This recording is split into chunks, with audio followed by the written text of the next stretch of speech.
Welcome to Honest Whispers Review. On this video I'll be reviewing G.I. Joe's Scarlett Mini Bust from Palisades Toys. It's limited to 2,160, released back in 2003. It's sculpted by John Matthews and Andy Bergholtz. I'll be grading this in 5 different categories. The first category is design. That's basically the pose, the presentation, or the concept of the mini bust. And unlike your average bust, which is hence the name bust, chest up with no arms, this mini bust is actually legs from her upper legs or crotch up, and has both her arms completely sculpted, all her weapons and accessories sculpted as well. So it's definitely nicely detailed. A lot of thought was put into this. So I would basically give this design a really high grade. Unfortunately, it's not a dynamic pose. It looks like she's holding something. Would have been cool if she's holding like a gun. Unfortunately, she's not. It basically she has 2 fingers in a pouch on part of her belt. 2 fingers that's outside. So it looks like she's grabbing something, which is still kind of cool. But if she was holding a gun or maybe her crossbow, pointing it or something like that, would have been actually cooler. Not a huge flaw, of course. But based on that, I'm still going to give it a high score, a 9 out of 10. The next category is sculpting. And the sculpting is basically goes over the details, the execution of the mini bust. And as you can see, I'm starting from top to bottom. I mean, if you look at her hair, it's very, very nicely detailed. A lot of her strands. It's not just a smooth, sculpting where it's just painted over, but you can see a lot of every part of it. It's definitely grooved out, detailed, carved out, sculpted out. Even the weapons down to her crossbow, her belt, shoulder pads, her collar,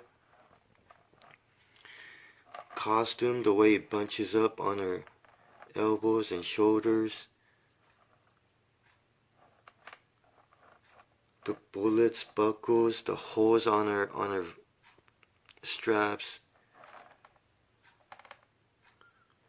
bullets and pouches on her belt. The ninja star, it's not just painted on. You could see how it's sculpted. It's definitely has a more of a 3D look to it. Even to her ear and the pin on the grenade. Looks like a stun grenade. I mean, it's very well detailed. I like the nice little the base, sculpting of the base too. Just the way the letters are sticking out. It matches all the other G.I. Joe busts. And of course the Cobra, they have a circular one like that one right there. You can see on Cobra Commander. Due to this very high detail and nicely executed sculpting, I'm going to give it a perfect 10 out of 10 for the sculpting. For the painting, overall it's really done well. It has more of a matte finish to it, while the base has more of a metallic, slight shine to it. Although it still has a matte, overall it's a matte coloring. But it's definitely down to the details. The color is right, matches the characters. There's really not much flaw.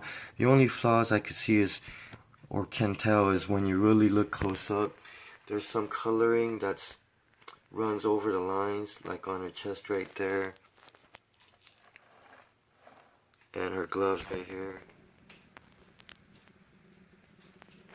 And to compare,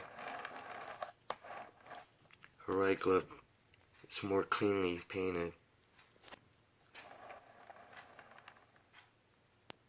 2 of her fingers here are darkened. I don't know why it's colored like that. At first I thought it was dirty, but I looked at the examples and other pictures. It's just kind of designed to be like that. So still overall, I mean, I've seen worse painted quality statues and mini busts before. This is definitely consistent, and the quality is pretty high. I'm going to give it a 9 out of 10. The next category is value. This retailed at $49.95. Unfortunately, for mini bus that's like 15 years old, there is not much aftermarket value. You could probably find it a used one for about the same price, a new one maybe for the same price with the beat up box, but something with really intricate, you know, like perfect box, perfect near mint box, never open, never displayed, that's probably gonna be maybe about 25%. You might be lucky if you uh, if you could sell it for like 100, but I would say $70, $80 would probably $80 would probably find you a brand new one unopened without with a pretty good condition box. So due to that, I'm gonna give the value a 5 out of 10. I mean, for a statue or a mini bust this old, it should definitely easily be double the value, but unfortunately it's not. Just demand just isn't there. So overall, I'm gonna give this a 7 out of 10. It could have been higher, but unfortunately there just isn't much aftermarket value to it. So, and as a bust, you really could only pose it or display it in one direction. I guess you could kind of pose it in 45 degrees to the left or 45 degrees to the right, and it still looks good. But if you're lining up with other matching busts, you might just have to go with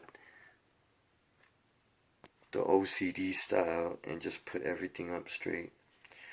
Still, overall, it's one of my favorite mini busts that I have in my collection. So to recap, the design, I'm going to give this a 9 out of 10. Sculpting, 10 out of 10. Painting, 9 out of 10. Value, 5 out of 10. And overall, 7 out of 10. Thank you for watching. Until next time.